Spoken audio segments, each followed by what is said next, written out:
Hello everyone, welcome to किन studies. आज है 21 अक्टूबर। स्टार्ट करते हैं आज के एमसीक्यू क्वेश्चन। आज का फर्स्ट क्वेश्चन है, consider the following statements about national green hydrogen mission. यहाँ पर राष्ट्रीय हरित हाइड्रोजन मिशन से संबंधित कुछ कथन दिए गए हैं जिन पर आपको विचार करना है। फर्स्ट स्टेटमेंट है, it aims to establish India as a global leader in the production, utilization, and export of hydrogen. And second, it focuses solely on electrolysis powered by renewable energy sources for green hydrogen production. And third, the mission target is to achieve a production capacity of 10 million metric ton of green hydrogen per annum by 2030. और यहाँ पर आपसे incorrect statement पूछा जा रहा है। आपको बताना है कि ऊपर दिए गए कथनों में से कितने ऐसे स्टेटमेंट्स हैं जो कि इनकरेक्ट हैं।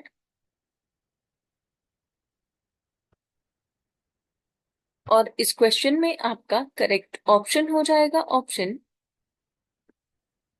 सी। सो यहाँ पर ये तीनों ही स्टेटमेंट्स इनकरेक्ट हैं।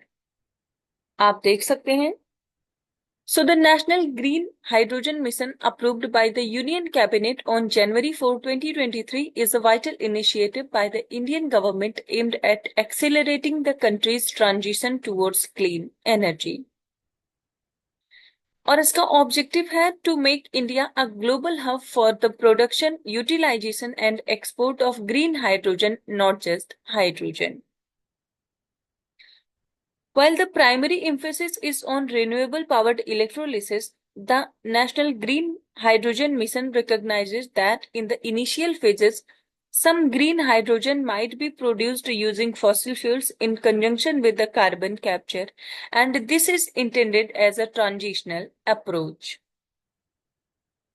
So, the mission will result likely outcomes by 2030 is development of green hydrogen production capacity of at least 5 million metric ton per annum with an associated renewable energy capacity addition of about 125 gigawatt in the country.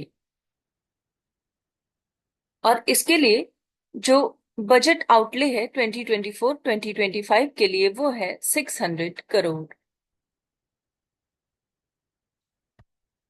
बढ़ते हैं next question की ओर। At which airport was India's first self-powered indoor air quality monitoring facility, जिसका नाम है पवन चित्र, inaugurated by doctor Jitendra Singh. यहाँ पर आपसे पूछा जा रहा है, डॉक्टर जितेंद्र सिंह द्वारा किस हवाई अड्डे पर भारत की पहली स्वसंचालित इंडोर वायु गुणवत्ता निगरानी सुविधा, जिसका नाम है पवन चित्रा, इसका उद्घाटन किया गया। आपके ऑप्शंस हैं Chennai international airport, Delhi international airport, Thiruvananthapuram international airport या फिर Bengaluru international airport.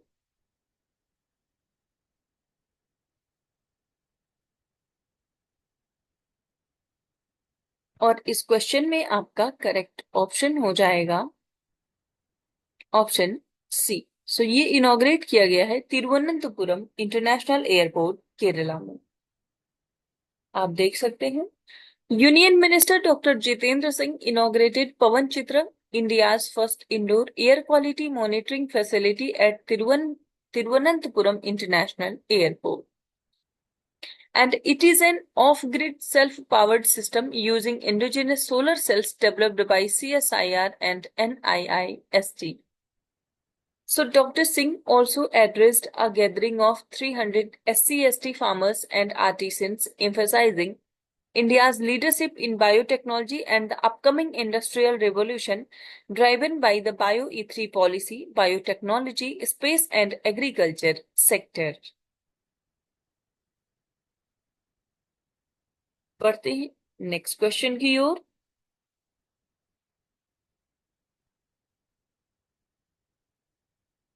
Organising the international methanol seminar and expo 2024। यहाँ पर आपसे पूछा जा रहा है, अंतरराष्ट्रीय मेथनॉल सेमिनार और एक्सपो 2024 का आयोजन कौन कर रहा है? आपके ऑप्शंस हैं नीति आयोग, ministry of energy, methanol Institute of United states या फिर Indian renewable energy development agency.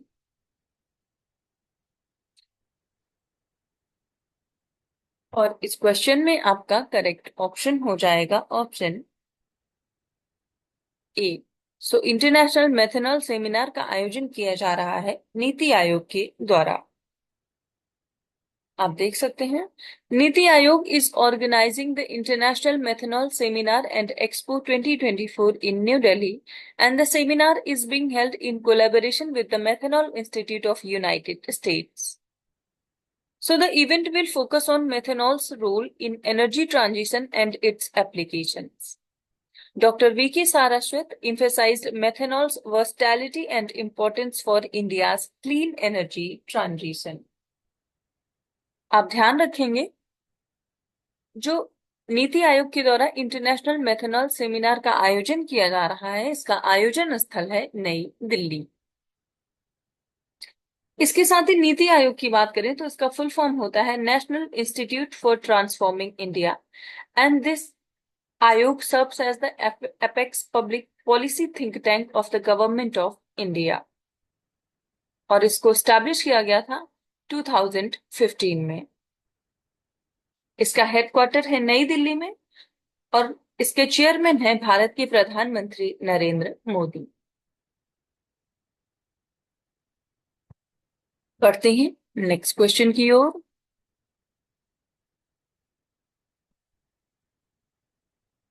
Consider the following countries. यहां पर कुछ कंट्रीज के नाम दिए गए हैं जिन पर आपको विचार करना है। United states, United kingdom, Canada, Australia and New Zealand. How many of the above mentioned countries are the members of Five Eyes Alliance? आपको बताना है कि ऊपर दिए गए जो भी कंट्रीज हैं इनमें से कितने ऐसे देश हैं जो कि फाइव आइज अलायंस के सदस्य हैं, ये बताना है आपको। और इस क्वेश्चन में आपका करेक्ट ऑप्शन हो जाएगा ऑप्शन डी। सो ये पांचों जो कंट्रीज हैं ये फाइव आइज अलायंस की मेंबर हैं। आप देख सकते हैं The Five Eyes is a multilateral intelligence sharing network that includes United States, United Kingdom, Canada, Australia, and New Zealand. And these countries share a broad range of intelligence, including signals intelligence, with one another to enhance global security and surveillance efforts. So the Five Eyes Alliance Oversight and Review Council was established to enhance cooperation, and it also includes the non-political intelligence oversight review and security entities of the Five Eyes countries. So these countries continue to enhance their cooperation on cyber security and emerging technological threats, maintaining a robust intelligence sharing network. So आपने देखा कि five eyes alliance जो है इनमें जो पांच countries हैं वो हैं United states, United kingdom, Canada, Australia and New Zealand. Next question की ओर।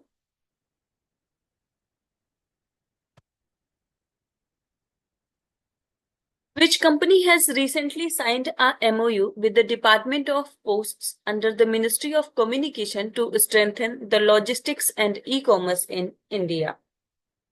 यहां पर आपसे पूछा जा रहा है किस कंपनी ने हाल ही में भारत में लॉजिस्टिक्स और ई कॉमर्स को मजबूत करने के लिए संचार मंत्रालय के तहत डाक विभाग के साथ एक समझौता ज्ञापन पर हस्ताक्षर किया है। आपके ऑप्शंस हैं अमेजन, स्विगी, माइक्रोसॉफ्ट या फिर Flipkart.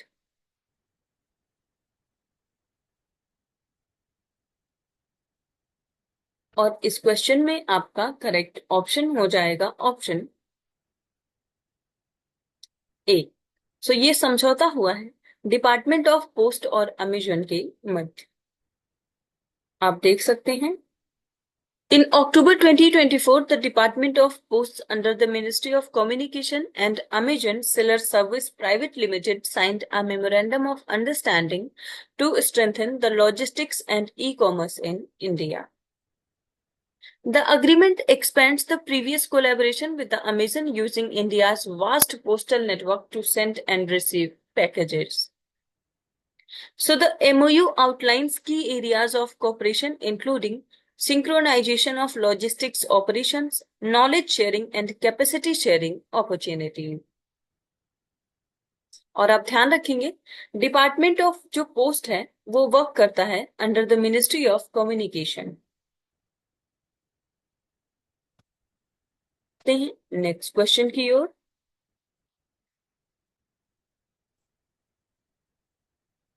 Which organization has recently released the 15th edition of its biennial assessment 2024 Living Planet Report, a system in REL? यहां पर आपसे पूछा जा रहा है किस संगठन ने हाल ही में अपने द्विवार्षिक मूल्यांकन 2024 living planet report a system in REL का 15वां संस्करण हाल ही में जारी किया है। आपके ऑप्शंस हैं International Union for Conservation of Nature, World Organisation for Animal Health, Botanical Survey of India या फिर World Wide Fund for Nature. और इस क्वेश्चन में आपका करेक्ट ऑप्शन हो जाएगा ऑप्शन डी। सो ये जारी किया है WWF ने। आप देख सकते हैं The Worldwide Fund for Nature released the 15th edition of its biennial assessment 2024 Living Planet Report, a system in REL, stating that the average size of monitored wildlife population has decreased by 73% in just 50 years. So WWF uses the Living Planet Index provided by JSL, जो कि है Zoological Society of London, to track wildlife population trends covering nearly 35,000 populations of 5,495 species from 1970 to 2020. And the report emphasizes that urgent action is needed over the next 5 years to address the serious climate and nature crisis as the Earth nears critical tipping points that threatens humanity. So WWF India की बात करें तो इसको establish किया गया था as a charitable trust in 1969 and it has an autonomous office with the secretariat based in New Delhi.